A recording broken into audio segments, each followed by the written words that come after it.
सो तो आज का क्वेश्चन जो है वो बेसिकली बेस्ड है। अगर आप क्वेश्चन पढ़ोगे एक बार ये वाला, तो आपको लगेगा कि यार ये इसमें पूछा है मैक्सिमा एंड मिनिमा के बारे में। ये मेरे को एक बच्चे ने भेजा था क्वेश्चन बेसिकली। तो काफ़ी सही क्वेश्चन है, और इसी तरीके का क्वेश्चन जो है वो जेई एडवांस्ड 2021 में भी पूछा गया है, और ये शायद जो जेई एडवांस 2020 का क्वेश्चन है।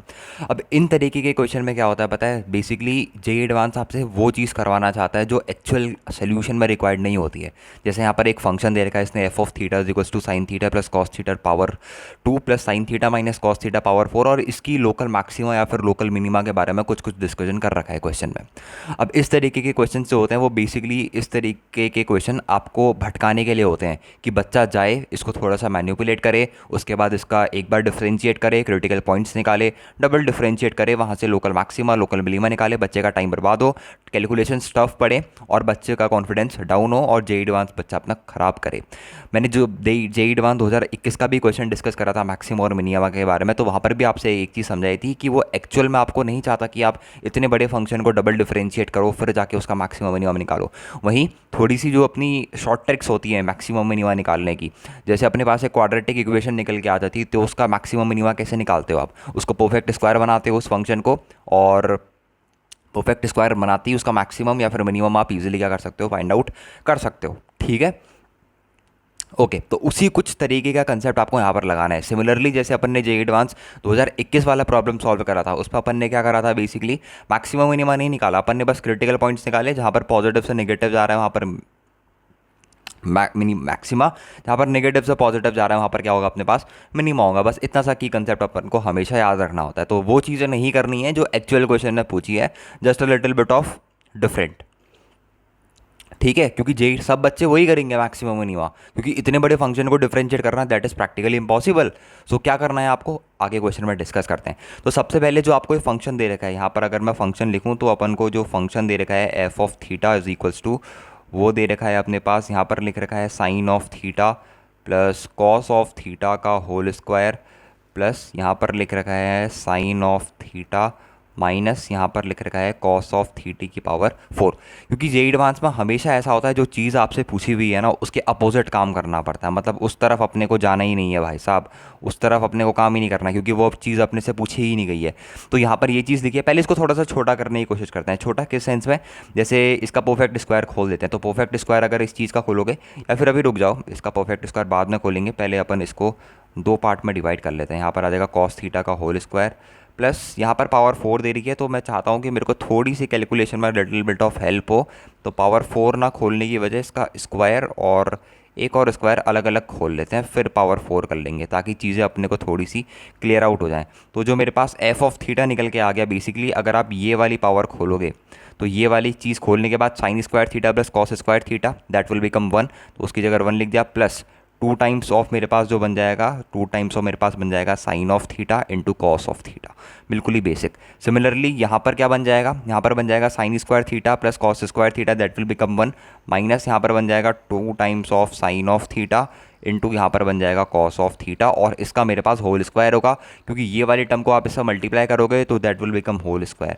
तो मेरे पास एफ ऑफ थीटा कितना निकल के आ गया, एफ ऑफ थीटा निकल के आ जाएगा मेरे पास 1 plus two times of sine theta into यहाँ पर निकल के आ जाएगा मेरे पास कॉस थीटा, प्लस यहाँ पर निकल के आ जाएगा 1 प्लस 4, यहाँ पर निकल के आ जाएगा sine square of theta into cos square of theta, और माइनस यहाँ पर फिर निकल के आ जाएगा 4 times of sine theta into cos of theta. तो ये चीज़ आपके पास निकल के आ गई।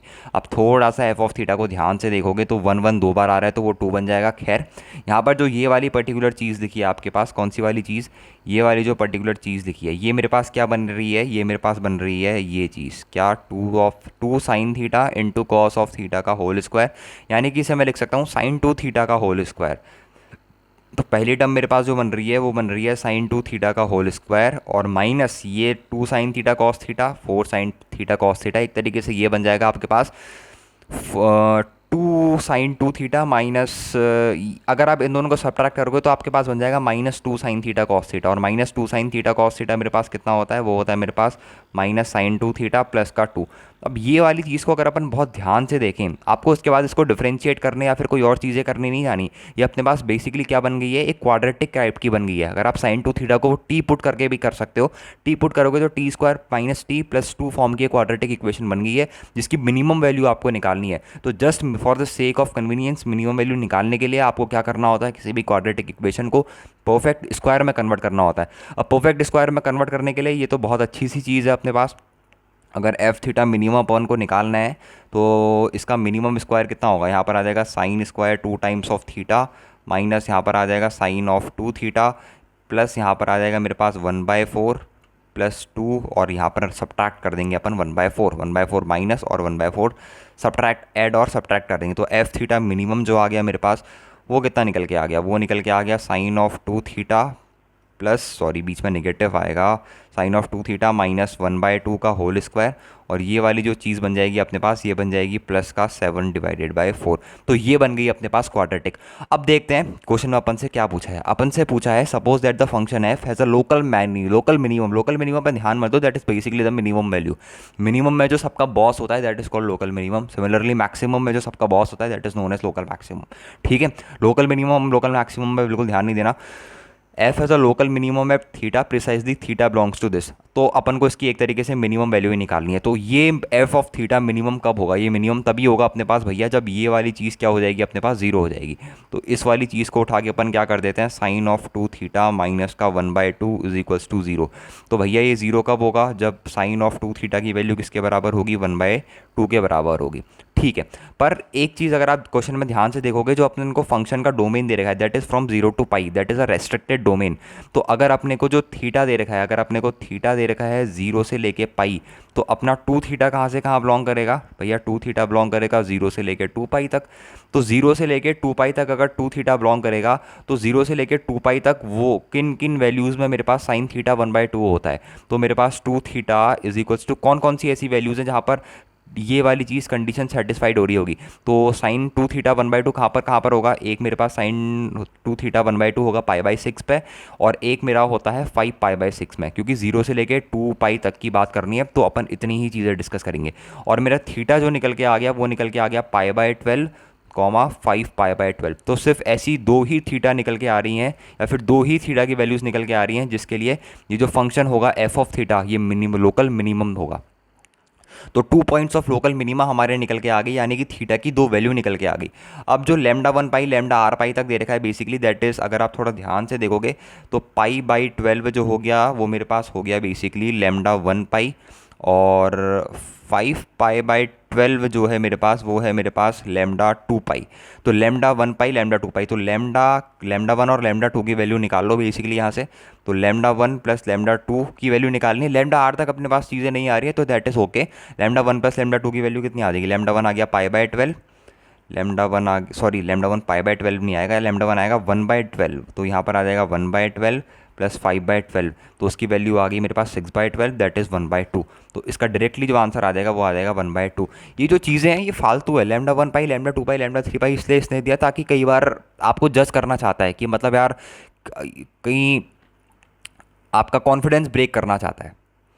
समझ में आ रही है कि यार इसको कॉन्फिडेंस ब्रेकआउट कर देते हैं, इतनी सारी उटपटांग चीज़ें घुसा देते हैं लैम्डा 1 से लैम्डा आर पाई तक, जबकि आर पाई तक अपन को जाने की ज़रूरत ही नहीं पड़ी। सिर्फ दो ही थीटा की वो वैल्यू निकल के आई जिसके करस्पॉन्डिंग एफ ऑफ थीटा क्या था, लोकल मिनिमम था। दो ही पॉइंट्स पे लोकल मिनिमम अपने पास आ रहा था। तो हमेशा मैं आपको जेईई एडवांस के जब भी PYQs कराता हूँ तो मेरा कोई मोटिव नहीं है, आपको PYQs हर जगह मिल जाएंगे। ठीक है, आपको एक एक PYQs मैं इसलिए सॉल्व कराता हूँ क्योंकि इसके अंदर नई नई चीज़ें आपको सीखने को मिलती हैं। सबसे पहली सीख तो आपको यही समझनी चाहिए कि जो चीज़ जेईई एडवांस्ड कराना चाह रहे हैं ना वो आपको नहीं करनी है। दैट इज़, अगर आप इसमें डायरेक्टली डिफरेंशिएट करने जाते तो आप डायरेक्टली मैक्सिमम मिनिमम निकालना जाते तो वो थोड़ा सा टफ स्टेप होता, टफर स्टेप, आंसर सोल्यूशन वहाँ से भी आता, but that is a little bit of long step, और वो एक्चुअल एग्जाम में सिर्फ आपको एक ही क्वेश्चन नहीं करना होता, हमेशा आपको बहुत सारे क्वेश्चन अटेम्प्ट करने होते हैं, ठीक है।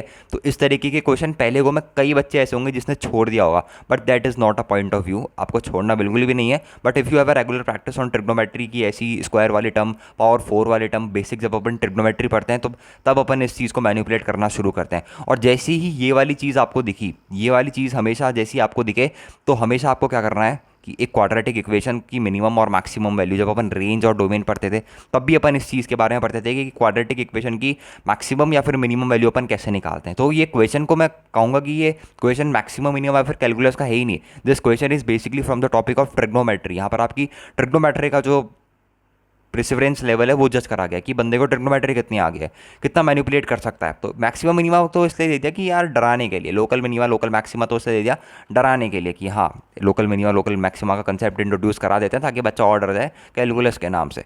तो हमेशा उस राह पे नहीं जाना है जिस राह पे जेईई एडवांस ले आना चाह रहा है। अपनों को बस इस चीज़ में फोकस करना है कि कैसे ही अपन शॉर्ट बनाए। जैसे 21 वाला सवाल भी बहुत फेमस क्वेश्चन था, मेरी बात को ध्यान से सुनना। हमेशा वहाँ पर भी बहुत लंबा सा फंक्शन दिया था, उसके मैक्सिमम मिनिमा के बारे में डिस्कस करा था, बट वहाँ पर आपको एक्चुअल में उतना बड़ा डिफरेंशिएट 2 बार करना ही नहीं था, क्योंकि एक बार तो डिफरेंशिएट हो जा रहा था, बट दूसरी बार आप कैसे डिफरेंशिएट करते हैं इनफाइनाइट टर्म को, ठीक है। तो वहाँ पर आपको क्या करना था, बस क्रिटिकल पॉइंट्स निकाल के, जहाँ पर प्लस से minus that is maximum, minus से प्लस दैट इज मिनिमा। तो जो की कंसेप्ट होता है मैक्सिमम मिनिमा के, कभी भी जेईई एडवांस में क्वेश्चन आए तो वो एक्चुअल आपको डिफरेंशिएट कराना नहीं चाहता, रादर देन आपसे कुछ ऐसी चीज़ चाहता है जो बाकी बच्चे ना सोच रहे। That is it is a one of the toughest exam, और इतना क्रेजी थिंकिंग हर कोई बच्चा डेवलप नहीं कर सकता। तो बस यही था यार, बाकी मेन कंसेप्ट यही है कि चीज़ों को अच्छे से ट्राई करने की कोशिश करो, अपने मेथड अलग अलग इन्वेंट करने की कोशिश करो, एक्चुअल प्रोसीजर पे नहीं जाओ, थोड़ा इधर उधर वाली चीज़ें सोचोगे तभी ऐसी इनोवेटिव थिंकिंग आप डेवलप कर पाओगे। तो आज की वीडियो में इतना ही रखते हैं। आई होप कि आपको वीडियो पसंद आया होगा। बाकी कोई भी दिक्कत होगी वीडियो में तो मेरे को प्लीज़ इन्फॉर्म करना ताकि मैं आपको हेल्प आउट कर सकूँ। तो मिलते हैं नेक्स्ट वीडियो में। Okay bye.